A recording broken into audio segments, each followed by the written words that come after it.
Saludos a todos y bienvenidos nuevamente a Curiosidades Bíblicas. Llegó la luz. Despierta, tú que duermes. Hagamos juntos una red evangelística y conquistemos el mundo para Jesús, sin religión, sin dogma, sin doctrina, solo con su verdad y la ayuda del Espíritu Santo de Dios. ¿Me ayudarías? ¿Te animas? Comparte, suscríbete y dame un me gusta. Gracias y bendiciones. En el último video que expusimos, hablamos acerca de la primera vez que en el Nuevo Testamento aparece el Espíritu Santo de Dios, que fue en la concepción de Jesús, cuando el Espíritu Santo de Dios santificó a una joven llamada María y a la vez santificó al bebé que nacería de ella, Jesús. Por medio de un milagro, la palabra de Dios se hace carne, palabra de Dios que es simbolizada por el agua, que limpia y purifica. Y nos llevó a relacionarlo con el primer milagro realizado por Jesús en Caná de Galilea, durante una boda en la que él y sus discípulos fueron invitados de honor, que fue precisamente convertir el agua en vino. Si aún no ha visto este video, yo le recomiendo que lo haga. Lo pondré en la descripción y en la parte de arriba de este video. Mis muy amados hermanos, en ese video, por errores técnicos, se escapó de editar el nombre del autor de uno de los videos que utilizo para enfatizar el mensaje. Cosa que uno de nuestros oyentes lo vio y lo notó, lo cual me alegra muchísimo porque me demuestra que están poniendo atención a todos los detalles del mensaje. Y uso los videos por razones de mantenernos enfocados en el mensaje. Pero a los que aman a Dios, todo ayuda para un bien. Y quiero aprovechar para decirles que lo que yo veo de bueno en este error, que según yo es un error técnico, es que Dios lo permitió. Y como todos tenemos algo bueno que ofrecer al reino de Dios, y todo es dado por nuestro Creador, en este caso, ese grupo religioso, aunque quizás estén en error dogmático, y digo quizás, porque ¿qué tal que seamos nosotros los equivocados? No sé, o sí sé, no sé. Lo que no podemos tener un mayor concepto de nosotros ni creer que tenemos toda la verdad, porque en realidad el único que la tiene es el mismo Jesús. Él es la verdad en persona. ¿Qué tal que nosotros seamos los que estemos errados? Yo misma en un tiempo estuve en errores dogmáticos y religiosos, y de ahí me sacó mi Creador.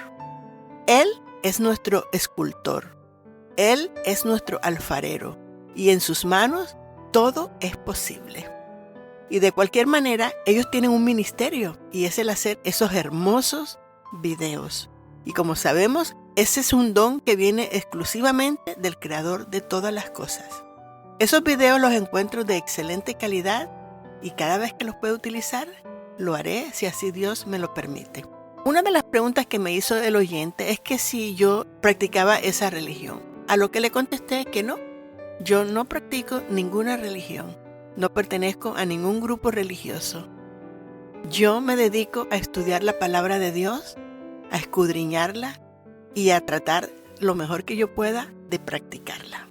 Algo muy importante que quiero pedirles a ustedes, los oyentes, que disfrutan y se edifican a través de estas meditaciones, que por favor, le den un me gusta a los videos, porque es sumamente importante, ya que esta es la única forma que YouTube lo expondrá y nos conviene ser parte de esta moderna forma de evangelismo. Recuerde que fuimos escogidos para llenar la tierra de su gloria.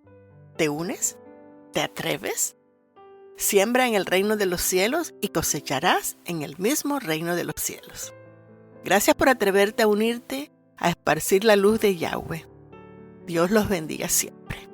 Y precisamente hoy quiero hablar del fruto del Espíritu Santo, que se encuentra en el libro de Gálatas, que leo. Mas el fruto del Espíritu es amor, gozo, paz, paciencia, benignidad, bondad, fidelidad, mansedumbre, dominio propio. Contra tales cosas no hay ley.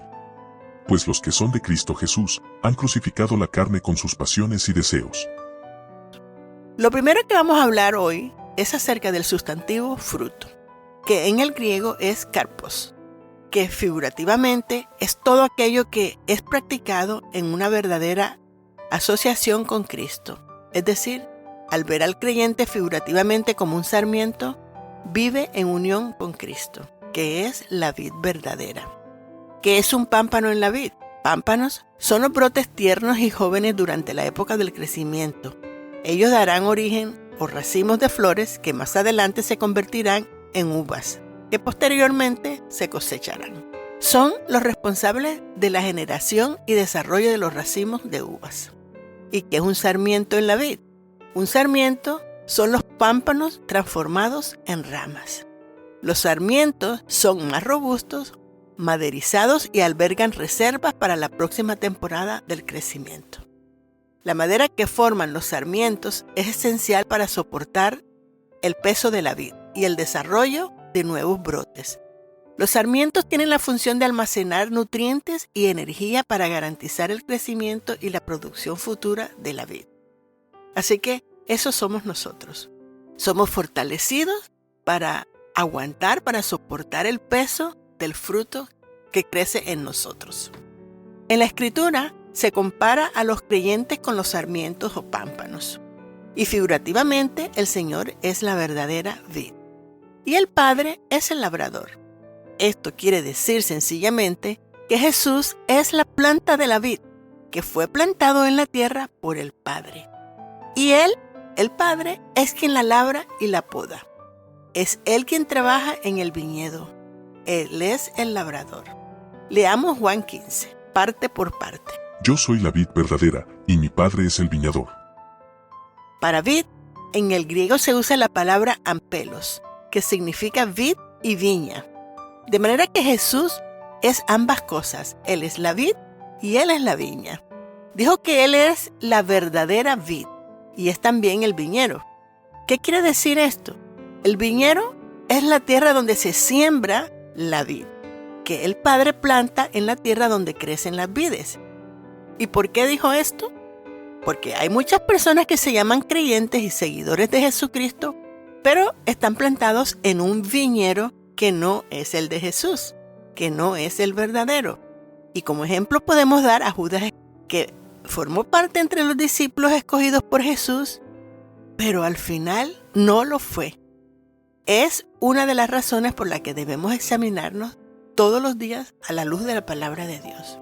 Porque a pesar de que Judas caminó 3 años con Jesús, no pertenecía, y así hay muchos. Seguidamente dice el texto que el Padre es el labrador. Y el labrador es aquel que trabaja siempre, que siembra, que tiene cuidado del sembrado para que se mantengan sanos y fructíferos, y que no haya nada que estorbe su crecimiento. El Padre es el que cuida de nosotros y cuidó también de Jesús. ¿No encuentra usted esto maravilloso? Para mí es súper maravilloso. Y el texto continúa. Todo sarmiento que en mí no da fruto, lo quita, y todo el que da fruto, lo poda para que dé más fruto. El creyente y seguidor de Cristo es el llamado figurativamente en la Escritura sarmiento o pámpano.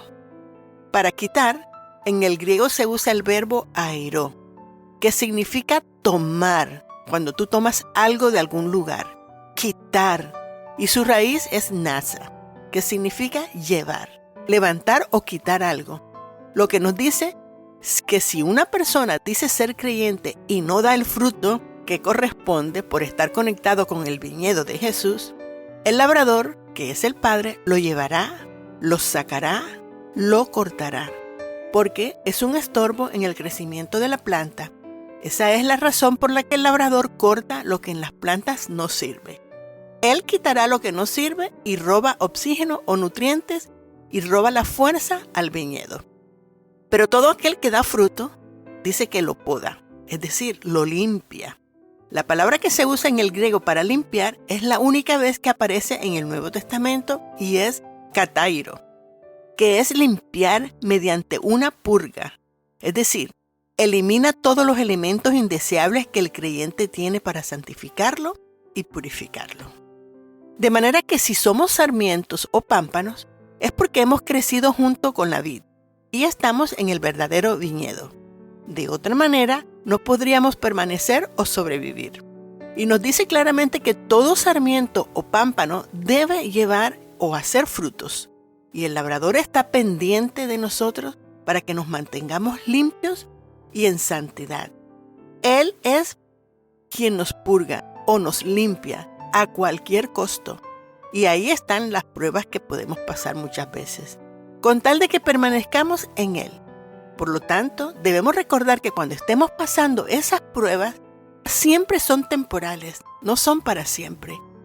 Que debemos fijarnos que todo lo que sucede en nuestras vidas es para eso, para quitar toda impureza u hojarasca que el Padre ve que hay en nosotros. Tengamos presente que eso pasará y que saldremos de esas pruebas victoriosos. Y sigue diciendo el texto de nuestro rabí. Vosotros ya estáis limpios por la palabra que os he hablado. Permaneced en mí y yo en vosotros. Como el sarmiento no puede dar fruto por sí mismo si no permanece en la vid, así tampoco vosotros si no permanecéis en mí.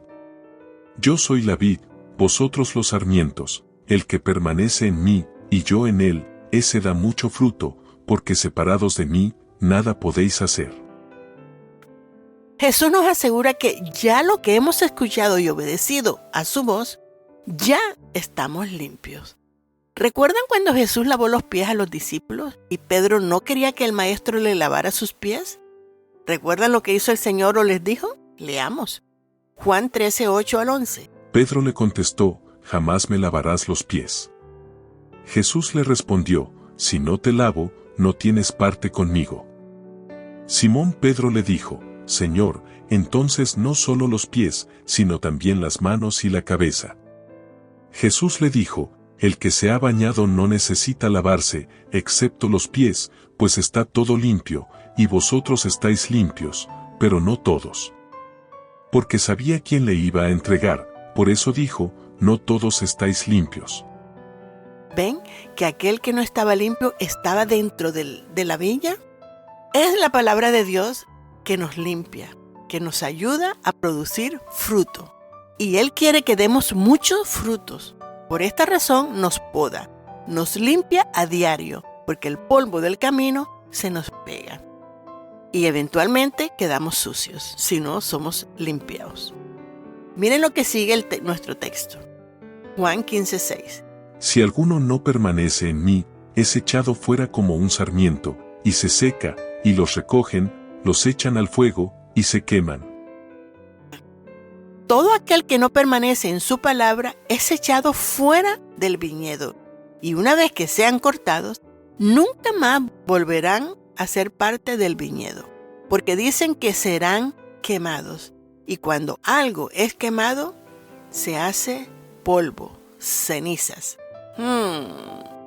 Pero si permanecemos en Él y con Él, miren esta promesa tan hermosa. Si permanecéis en mí, y mis palabras permanecen en vosotros, pedid lo que queráis, y os será hecho. En esto es glorificado mi Padre, en que deis mucho fruto, y así probéis que sois mis discípulos. Veamos entonces cuál fue el fruto que el Padre quiere que demos.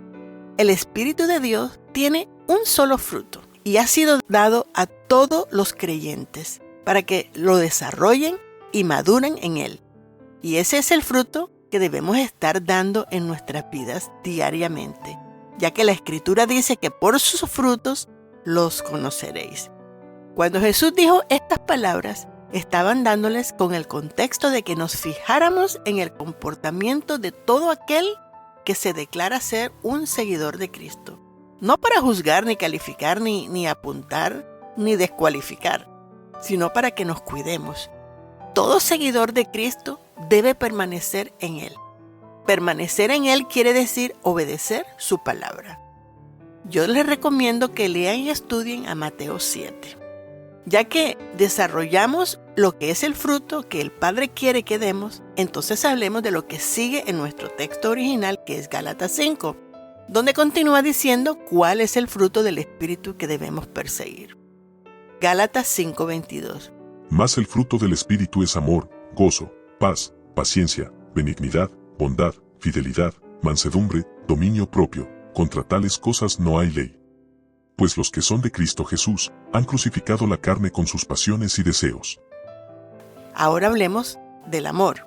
Para amor, en el griego se utiliza la palabra agape, que significa, además de amor, caridad, amado y buena voluntad. Palabra usada en el Nuevo Testamento solamente 116 veces, a pesar de ser una palabra tan significativa. Este significado me trae a la mente cuando los ángeles anunciaron el nacimiento del Mesías, cuando dijeron paz a los hombres de buena voluntad. Queriéndonos decir que aunque ahí no se usó la palabra ágape, lo relaciono porque el Señor se complace en todos los que practican su amor. Según el diccionario bíblico, este amor se centra preferentemente en lo moral. Su raíz es agapao, que significa afección o benevolencia. Una fiesta de amor y caridad. ¿Se imaginan una fiesta de amor? ¡Qué hermosura!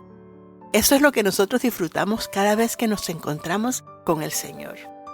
Y es usado para describir al creyente que prefiere vivir a través de Cristo. Es decir, adherirse a su voluntad, pegaditos a su voluntad, obedeciendo todo lo que Él nos manda hacer, o por lo menos tratar lo mejor de nuestra facultad. Y se refiere sobre todo lo que Dios es y a lo que Dios prefiere. Amados, amémonos unos a otros, porque el amor es de Dios, y todo el que ama es nacido de Dios y conoce a Dios. El que no ama no conoce a Dios, porque Dios es amor. Tremenda introducción. Cuando nos insta a amarnos los unos a los otros, simplemente porque el amor es de Dios. Porque el amarnos le complace a Dios. Y todo el que lo practica verdaderamente ha nacido de Dios y le conoce. Tremendo. No especifica ninguna clase de amor especial. Habla simplemente del amor en general. Dice que todo aquel que ama es porque le conoce y la única fuente del amor está en Dios. Pero es el amor de Dios el que Él pone en nuestros corazones. Y sigue. En esto se manifestó el amor de Dios en nosotros, en que Dios ha enviado a su Hijo unigénito al mundo, para que vivamos por medio de Él. Por medio de Él. ¿Y cómo se manifestó o reveló el amor de Dios en nosotros? En que el Padre envió a Jesucristo su unigénito, y para unigénito, en el griego se usa la palabra monogenes, que significa el único de su clase. Jesús fue el único Hijo de Dios que tenía un único y especial llamado, el de salvarnos. Además, Jesús no es el único llamado en la Escritura como Hijo de Dios, ya que todos los que hemos nacido de Él somos también llamados hijos de Dios. Todos nosotros, los que seguimos a Dios, fuimos engendrados en la verdad de Dios. Y por eso hoy somos llamados hijos de Dios. Esta palabra es usada también en Hebreos 11:17, que dice: Por la fe, Abraham, cuando fue probado, ofreció a Isaac, y el que había recibido las promesas ofrecía a su único hijo, fue a él, a quien se le dijo, en Isaac, te será llamada descendencia. En Isaac te será llamada descendencia. Y en Jesús nosotros también somos llamados descendencia de Dios. Esta referencia la encontramos en Génesis 22:2, donde en el hebreo la palabra que se usa para referirse a Isaac como el ungido de Abraham es Yachid. Y todos sabemos que Isaac no fue el único hijo de Abraham. Él tenía a Ismael también cuando Yahweh lo mandó a sacrificarlo. De manera que lo que quiere decir estos dos textos es que tanto Jesús como Isaac tenían un único y especial llamado. Y por eso eran los únicos hijos con unos llamados especiales, que tendrían mucha trascendencia. Y gracias al llamado especial de Jesús de ser enviado para ser el Salvador, es que tenemos hoy vida espiritual. Por eso que por medio de Él ahora vivimos. Y el texto continúa diciéndonos, ¿en qué consiste el amor? Dice, En esto consiste el amor, no en que nosotros hayamos amado a Dios, sino en que Él nos amó a nosotros y envió a su Hijo como propiciación por nuestros pecados. Como el Padre conoce todas las cosas, por amor a nosotros envió a ese único Hijo con esa misión tan especial, para que pagara con su vida nuestra propiciación por los pecados. Y al Jesús hacerlo, le agradó a Dios muchísimo y ese sacrificio fue aceptado y por eso hoy somos salvos. Y con todo que nosotros no podíamos amarlo, Él nos amó primero y siempre nos ha amado. El amor de Dios en nosotros fue revivido gracias a Jesús. Y por eso es que el texto continúa diciendo: Amados, si Dios así nos amó, también nosotros debemos amarnos unos a otros. A Dios nadie le ha visto jamás. Si nos amamos unos a otros, Dios permanece en nosotros, y su amor se perfecciona en nosotros. Y Juan continúa diciéndonos cómo es que podemos permanecer en Él, y Él en nosotros, para que no vayamos a ser echados fuera o cortados como lo indica el relato de la vid verdadera.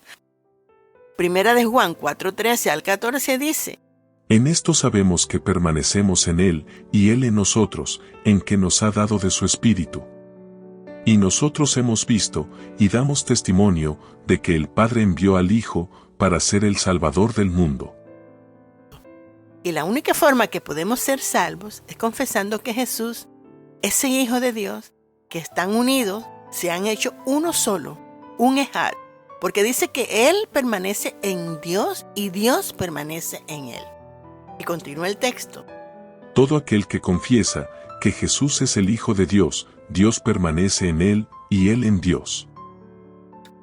Continúa diciendo que nosotros lo hemos llegado ahora a conocer y por eso hemos creído en su amor hacia nosotros. Nos lo demostró y lo vimos y lo sentimos. Y por eso ahora creemos en Él. Y miren que sigue diciendo que por esa razón, si permanecemos en el amor de Dios, entonces estamos permaneciendo en Él y Él en nosotros, de la misma manera que Él permaneció con nuestro hermano mayor, Jesucristo. Y nosotros hemos llegado a conocer y hemos creído el amor que Dios tiene para nosotros. Dios es amor, y el que permanece en amor, permanece en Dios y Dios permanece en él. ¿Ven lo que digo? Y así se perfecciona el amor de Dios en nosotros, en que ahora podemos confiar en su palabra, podemos confiar que Él en el día del juicio hará su justicia. Y continúa nuestro texto diciendo: En esto se perfecciona el amor en nosotros, para que tengamos confianza en el día del juicio, pues como Él es, así somos también nosotros en este mundo. Donde hay amor, no hay temor. ¿Por qué dice eso? Porque cuando nos sabemos amados y cometemos errores, sabemos que no seremos castigados, sino que seremos corregidos o disciplinados. Y Él disciplina a quien ama. Los que temen son los que no tienen confianza en la disciplina que Dios va a darles, que es causada por el amor que tiene hacia nosotros. Porque Él quiere que llevemos abundante fruto del Espíritu que ha sido puesto en nosotros. Dice que el temor involucra castigo. Él no quiere que tengamos miedo. Y el que no tiene el perfecto amor, tiene temor, miedo, pánico, terror. Y ha sido la religión la que nos ha enseñado a tener ese miedo de Dios o a Dios. Por eso es que existe tanta amenaza, que si no hacemos lo correcto, Dios nos va a enviar al infierno. Y nos amenazan que vamos a quemarnos para siempre en el infierno.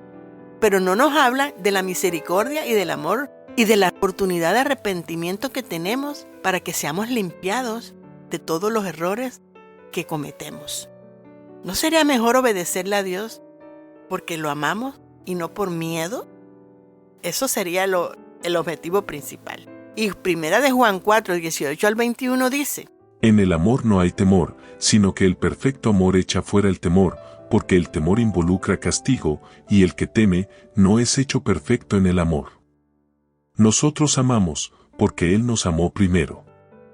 Si alguno dice, yo amo a Dios, y aborrece a su hermano, es un mentiroso, porque el que no ama a su hermano, a quien ha visto, no puede amar a Dios, a quien no ha visto. Y este mandamiento tenemos de él, que el que ama a Dios, ame también a su hermano. De manera que el amor nos dice en 1 Corintios 13 que es la manifestación más grande de lo que el ser humano tiene para demostrar la llenura del Espíritu en él. Sin amor no somos nada. Leamos 1 Corintios 13, 4. El amor es paciente, es bondadoso, el amor no tiene envidia, el amor no es jactancioso, no es arrogante, no se porta indecorosamente, no busca lo suyo, no se irrita, no toma en cuenta el mal recibido, no se regocija de la injusticia, sino que se alegra con la verdad, todo lo sufre, todo lo cree, todo lo espera, todo lo soporta. El amor nunca deja de ser. Dice que el amor es paciente. Paciente en el griego es marcotimeo, propiamente de temperamento longánimo, que aplaza la ira, que se niega a tomar represalias con ira carnal o con base en el razonamiento humano o el apasionamiento, ya que cuando reaccionamos con nuestras propias pasiones, perdemos la paciencia, perdemos el control. Es cuando lastimamos al prójimo, causándoles daños quizás irreparables o permanentes. Y eso es lo mismo que asesinar al prójimo. Que por eso debemos practicar la paciencia, soportar, sufrir, ser tolerantes. Dice que el amor es bondadoso. Eso es ser amables los unos con los otros, actuar con benevolencia, es decir, ayudarnos lo más que podamos, ser útiles, ser servidores del uno con el otro. Dice que el amor no es envidioso. En el griego es celo, que nos indica que no debemos estar ansiosos por nada. Tener un deseo ardiente por poseer algo o por alguien que no nos pertenece. Tener envidia. Dice también jactancioso.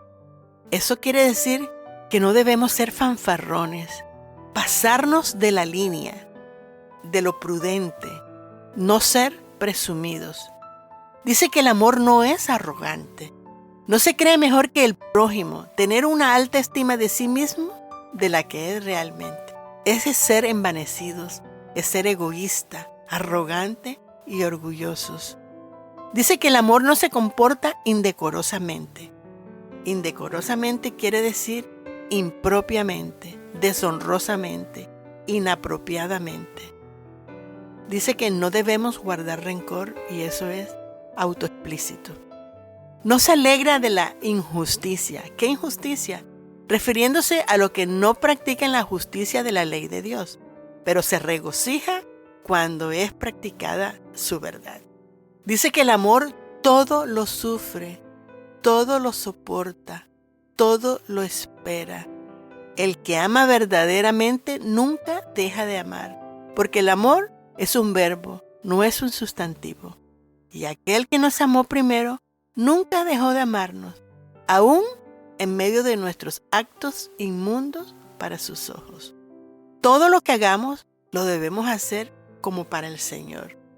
Cuando hacemos algo para el Señor, no practicamos nada de lo que dice que no es demostrar amor. Por lo contrario. Y con esto terminamos con lo que es la excelencia del fruto del amor que ha sido derramado en nuestros corazones. Miremos este verbo como un espejo que refleje en dónde estamos como sarmientos que permanecemos en la viña. Recuerden, no permitan que nadie les lea la Escritura. Léanlas ustedes mismos, que nadie le cuente, solo se lo confirmen. Por favor, denle un me gusta al video para que sea promovido y así más escuchen de la verdad de Dios y su justicia sea hecha en la tierra. Sin más, bendiciones. Shalom, shalom.